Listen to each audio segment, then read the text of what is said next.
এই মুহূর্তে দেশের রাজনীতিতে সব থেকে বেশি তোলপাড় হচ্ছে কালকে বিরোধী দলের সাংসদদের আনা একটি ইমপিচমেন্ট নোটিশকে নিয়ে। 107 জন সাংসদ এবার লোকসভা স্পিকার ওম বিড়লার কাছে একটি ইমপিচমেন্ট নোটিশ দেয়, যেখানে এক বিচারপতিকে সরানোর জন্য আবেদন ইন্ডিয়া ব্লকের যারা জোটসঙ্গী সাংসদ আছেন তারা কিন্তু করেছেন। কেন হঠাৎ করে এই বিষয়টা অত্যন্ত গুরুত্বপূর্ণ হয়ে যাচ্ছে এবং এই পুরো বিষয়টায় ধর্মীয় একটি কারণও কিন্তু সামনে চলে আসছে, যা বর্তমানে দেশীয় রাজনীতি এবং আন্তর্জাতিক রাজনীতিতে অত্যন্ত গুরুত্বপূর্ণ। আজকে এই বিষয়ে আপনাদের সামনে আমি অত্যন্ত গুরুত্বপূর্ণ কিছু ইনফরমেটিভ তথ্য তুলে ধরবো। ভিডিওটি শেষ অবধি দেখবেন এবং যারা ভিডিওটি দেখছেন ছোট্ট একটা অনুরোধ, চ্যানেলটিকে ভালো লাগলে একটু সাবস্ক্রাইব করে পাশে থাকা বেল আইকনটি ক্লিক করে আমাদের পাশে থাকবেন।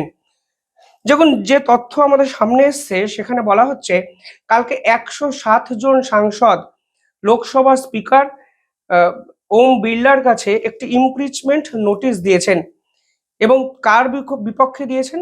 বিচারপতি জি.আর. স্বামীনাথনের বিপক্ষে কিন্তু তারা এই নোটিশটি সার্ভ করেছেন। কেন হঠাৎ করে এত বড় বিতর্ক হলো?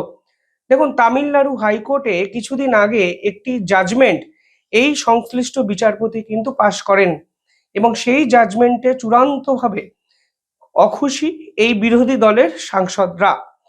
সেই কেসটিকে বলা হচ্ছে তিরুপুরাকুন্দ্রম কার্তিগাই দীপং ল্যাম্প কেস। কেসটি কি আমি ডিটেলিং আপনাদের সামনে বোঝানোর চেষ্টা করছি। দেখুন, তামিলনাড়ুতে একটি পাহাড় আছে যার নাম তিরুপুরাকুন্দ্রম পাহাড়। এই পাহাড়ের লোয়ার সাইডে একটি মন্দির আছে এবং আপার সাইডে একটি দরগা আছে। এই পাহাড়ের যে অঞ্চলে এই মন্দির এবং দরগাটি অবস্থিত তা কিন্তু টেম্পেল অর্থাৎ মন্দিরেরই নির্দিষ্ট জায়গা। এইবার কিছুদিন আগে একটি মামলা করা হয় মানে তামিলনাড়ু হাইকোর্টে, যেখানে বলা হয় এতদিন ধরে মন্দিরের লোয়ার সাইডে প্রদীপ জ্বালানোর রীতি ছিল।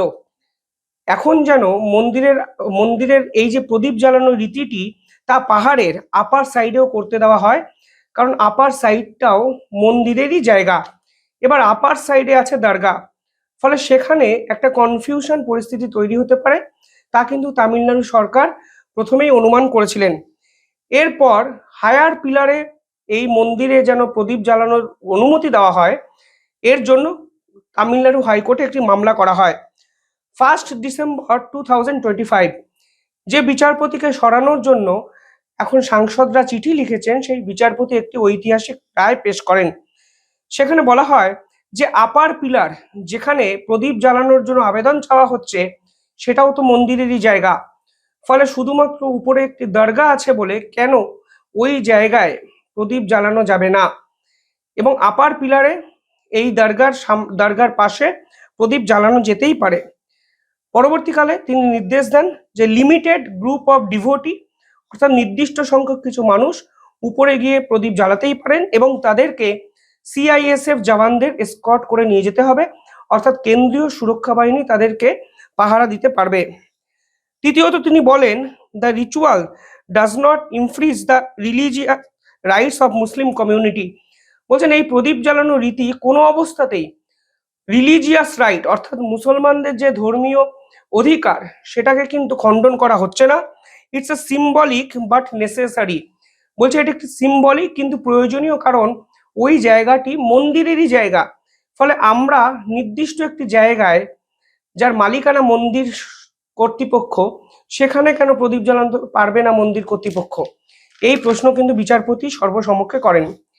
স্টেট গভর্নমেন্ট পরিষ্কার বলেন যে আমরা এই সিদ্ধান্তের সঙ্গে সহমত নই, আমরা হাইকোর্টের সিঙ্গেল বেঞ্চের এই অর্ডারকে ইমপ্লিমেন্ট করতে দেব না, কারণ এটায় হিউজ ল অ্যান্ড অর্ডারের একটা সমস্যা দেখা যেতে পারে, এবং তারা ডিভিশন বেঞ্চে চ্যালেঞ্জ করে এবং সুপ্রিম কোর্টেও কিন্তু যায়। এই মুহূর্তে বিভিন্ন প্রোটেস্ট শুরু হয় তামিলনাড়ু জুড়ে, যেখানে এই বিচারপতির বিপক্ষে একগুচ্ছ কথাবার্তা বলা হয় এবং বলা হয় এই বিচারপতি আসলে আইডিওলজিক্যালি মোটিভেটেড এবং পলিটিক্যালি ড্রিভেন অ্যান্ড সেমফুল একটা অ্যাটিটিউড করেছেন। পাল্টা বিজেপিও এই বিচারপতির সমর্থনে রাস্তায় নামেন। অর্থাৎ একটি হাইকোর্টে পাশ হওয়া একটা রায়কে কেন্দ্র করে তামিলনাড়ুর রাজনৈতিক পরিস্থিতি কিন্তু উত্তাল হয়ে ওঠে এবং অবশেষে কালকে এই বিচারপতিকে সরানোর জন্য 107 জন এমপি চিঠি লেখেন, ইমপিচমেন্ট নোটিশ আনেন লোকসভা স্পিকারের কাছে, এবং ইমপিচমেন্ট নোটিশ আনার জন্য 100 জন সাংসদের সই দরকার, সেটা কিন্তু বিরোধী দলের শাসকরা বা সাংসদরা করেছেন। কি কি অভিযোগ করা হয়েছে বিচারপতির বিপক্ষে ইমপিচমেন্ট নোটিশে? প্রথমত বলা হয়েছে এই বিচারপতি আন্ডারমাইন করেছেন জুডিশিয়াল ইম্পার্শিয়ালিটি অ্যান্ড ট্রান্সপারেন্সিকে, অর্থাৎ স্বচ্ছতা বজায় এই বিচারপতি রাখেননি। সেকেন্ড যেটা বলা হয়েছে সেটা অত্যন্ত গুরুত্বপূর্ণ। বলা হয়েছে এই বিচারপতি পার্টিকুলারলি বিভিন্ন লয়ারের প্রতি কমিটেড এবং স্পেসিফিক কমিউনিটি অর্থাৎ হিন্দু ধর্মের প্রতি কোথাও না কোথাও মোটিভেটেড এবং ইন্সপায়ার্ড হয়ে এই ধরনের রায় দিয়েছেন, তা কিন্তু পরিষ্কারভাবে এই ইমপিচমেন্ট নোটিশে বলা হয়েছে। তৃতীয়ত বলা হয়েছে ইনফ্লুয়েন্স বাই পলিটিক্যাল আইডিওলজি, অর্থাৎ হিন্দু ধর্মকে রক্ষা করার যে আইডিওলজি রাজনৈতিক আইডিওলজি হয়ে গেছে, তা কিন্তু আজকে ইমপিচমেন্ট নোটিশে বিরোধী দলের এই সাংসদরা কিন্তু দাবি করেছেন। এবার প্রশ্ন হলো, এই টাইপের ইমপিচমেন্ট নোটিশের পরেই কি সরানো সম্ভব? কি প্রসেসটা আছে? দেখুন, লোকসভার নিয়ম অনুসারে 100 জন সাংসদকে সই করতে হয়, রাজ্যসভার নিয়ম অনুসারে 50 জন সাংসদকে সই করতে হয়। এবার ডিপেন্ড করছে লোকসভা স্পিকার ওম বিড়লার উপর। তিনি যদি এই ইমপিচমেন্ট নোটিশটিকে অ্যাকসেপ্ট করেন, গ্রহণ করেন, তাহলে 3 সদস্যের একটি কমিটি গঠন করবেন তিনি।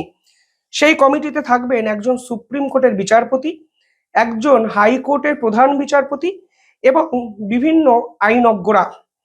এই 3 সদস্যের বিচারপতির বেঞ্চ যদি মনে করে এই বিচারপতিকে ইমপিচ করা যায়, সরানো যায়, তাহলে পার্লামেন্টে ভোটাধিকার প্রয়োগ করতে হবে সাংসদদের।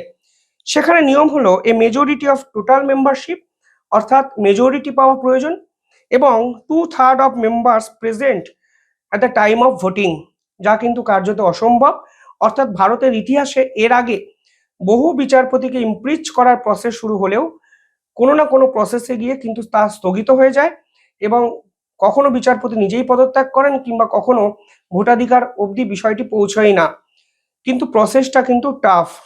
কিন্তু এই প্রসেস যেভাবে শুরু করার প্রবণতা বিরোধী দলের সাংসদরা কালকে দেখালেন, তা কিন্তু ভারতের ইতিহাসে নজিরবিহীন। কারণ ধর্মীয় মেরুকরণের আভাসে এই প্রথম বিচারপতিকে অভিযুক্ত করা হলো, এবং হিন্দু ধর্মকে তিনি বাঁচাতে চেয়েছেন এবং হিন্দু ধর্মের প্রতি অতিরিক্ত মোটিভেটেড হয়ে তিনি এই ধরনের সিদ্ধান্ত নিয়েছেন।